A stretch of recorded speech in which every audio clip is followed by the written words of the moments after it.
बड़ी आबादी इस प्रोटेस्ट में शामिल होकर के और इस डिमांड को एम्पलीफाई करने के लिए यहाँ आगे आई है। और इस वक्त यहाँ जंतर मंतर पर अंजलि जी भी मौजूद हैं, जो लगातार फ़लस्तीन के हक़ में इसराइल की बर्बरियत के ख़िलाफ़ गज़ा पट्टी में जारी जेनोसाइड के ख़िलाफ़ आवाज़ उठाती हैं। अंजलि, आज का जो प्रोटेस्ट हो रहा है, क्या मैसेज है इसका? इसका भी वही मैसेज है जो बाकी प्रोटेस्ट का रहा है कि अब बस बहुत हो गया है।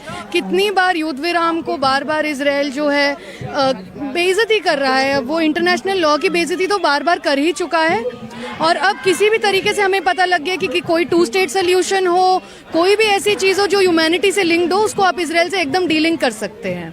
तो the message is the same, we want a cease fire and we want a proper cease fire, not something that is meant for. Cease fire हुआ है, ट्रम्प ने कहा कि इजराइल हमला रोक दे, उन्होंने कहा हमास का रिस्पॉन्स ठीक ठाक है, कुछ होगा आगे या नहीं उस पे एक्चुअली बहुत सारे लोगों ने अभी लिखा भी है, जिनमें से अचिन विनायक जिन्होंने आज बोला था उन्होंने भी लिखा है, आज़ाद ईसा ने भी इस पे लिखा है कि ये महज एक दोबारा जैसे ये एब्राहम अकॉर्ड्स था, वैसे ही एक और चीज़ है जो लोगों को मनाने के लिए कि हाँ ठीक है एक दोबारा सीज फायर की बात कर रहे हैं हम, लेकिन उससे असली फिलिस्तीनियों के हक की जो बात है वो एकदम दब रही है और किसी भी तरीके से ये दोबारा एलियनेट कर रहे हैं उनको। ये दोबारा सोच रहे हैं कि कैसी ऐसी एलीट की राज्य बनाया जाए जहाँ पे दोबारा फिलिस्तीन के हक में जितनी भी बातें हैं उनको दबाया जाए। और हाल ही में मतलब इंडिया में भी एक रिपोर्ट आई है, क्योंकि अभी बात हो रही है, सेंटर फॉर फाइनेंशियल अकाउंटेबिलिटी ने जो निकाली है, जिसमें इंडिया में कितने सारे ये इन्फोसिस से लेके महिंद्रा से लेके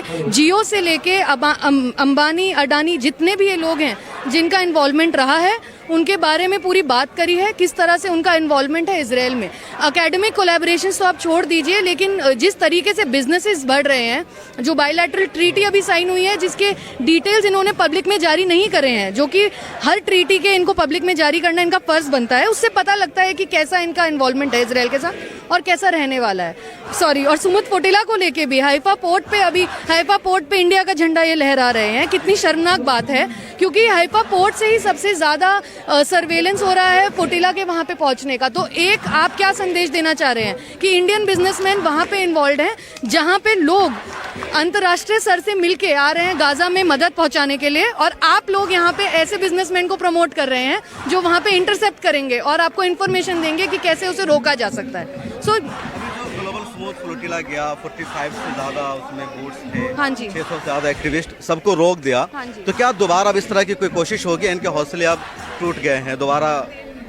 मुझे लगता है कि बिल्कुल कोशिश की जाएगी। पिछली बार भी इन्होंने रोका था और दोबारा ग्रेटा जैसे लोग, हाँ, जब तक ऐसे लोग मौजूद हैं तब तक दुनिया में बहुत उम्मीद है। और यहाँ जंतर मंतर पर मौजूद है सीनियर जर्नलिस्ट श्रुति शर्मा, ये खुद कवर करने आई हैं, लेकिन इनसे जानते हैं कि गजा में जो कुछ हो रहा है, फ़लस्तीन में जो कुछ हो रहा है, उसको लेकर के आपकी क्या सोच है, क्या कहेंगे आप जो कुछ चल रहा है अभी? मैं तो बहुत दुखी हूँ, मैं यही कह सकती हूँ।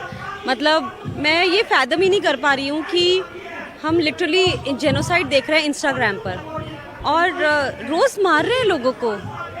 और इससे गाजा ने ना, it has open the can full of bombs basically, जो वो सब छुपी हुई थी ना चीज़ें, वो सामने आ गई हैं। कितने लोग मिले हुए थे, कितनी कंट्रीज मिली हुई हैं, and it is all business. मतलब कि यूएन कुछ नहीं कर पा रहा है, कंट्रीज कुछ नहीं कर पा रही हैं, जनरल नॉर्मल लोग कर रहे हैं, गवर्नमेंट्स के लिए बस बिजनेस है, एवरीथिंग इज बिजनेस। तो मैं शैम्स में सच में बहुत शॉक्ड हूँ और मैं बहुत परेशान भी रहती हूँ सोच के कि हम जिन लोगों को चुनते हैं, अपने लीडर्स को, हमें कैसे पता चलेगा कि वो लोगों को ना मारे? Like how do we know, right? और अब उनको हटाया कैसे जाए इतनी इम्पोर्टेंट पोजीशन से? This is actually very dangerous कि जो लीडरशिप में लोग हैं, they are involved in killing. तो हम इस पॉइंट तक आए कैसे लाइफ में कि हम ऐसे लोगों को चूज करें, चाहे वो जर्मनी हो, चाहे वो ब्रिटेन हो, चाहे वो यूएस हो, इंडिया हो, तो I think that is a very dangerous thing कि leadership has to be accountable and they are not, तो आपकी क्या सोच है, आप मुझे बताइए।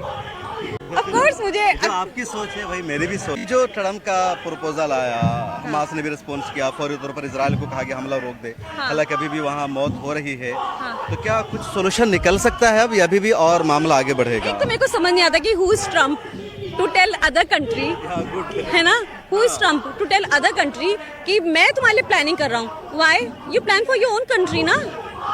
आपकी कंट्री में कितने होमलेस लोग हैं, there are so many homeless people in US.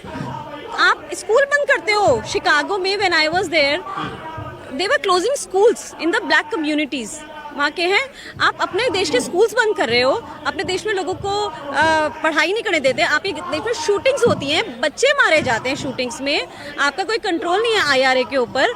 Who are you to tell Palestine कि हम तुम्हारे लिए प्लान कर रहे हैं? They have no right. वो फलस्तीन को क्या होता है, इंडिया को बता रहा है कि हम तुम्हारी जंग बंदी करा रहे हैं, पाकिस्तान को बता रहा है, सबको बता रहा है। हाँ, who is US to do that? हमने उसको इतनी पावर कैसे दे दी? हाँ, ले लो Nobel peace, I don't care about the Nobel peace prize, ले लो यार, हम चांदनी चौक से बनवा के दे देंगे उनको। नोबेल पीस प्राइज की ट्रम्प परेशान है। हाँ, ले लो। 2 बार वो बोलता है रोजाना कि मुझे नोबेल पीस हाँ, प्राइज। ले लो ना, I don't care. But who has given the right to US to send arms to Israel? किसने राइट दे दिया यार? And why we are not able to stop him? Why? ऐसा कैसे हो गया? He is the same human being as me, as you. How come he has this power? He should not have this power. Nobody should have this power कि कोई किसी को मार सके।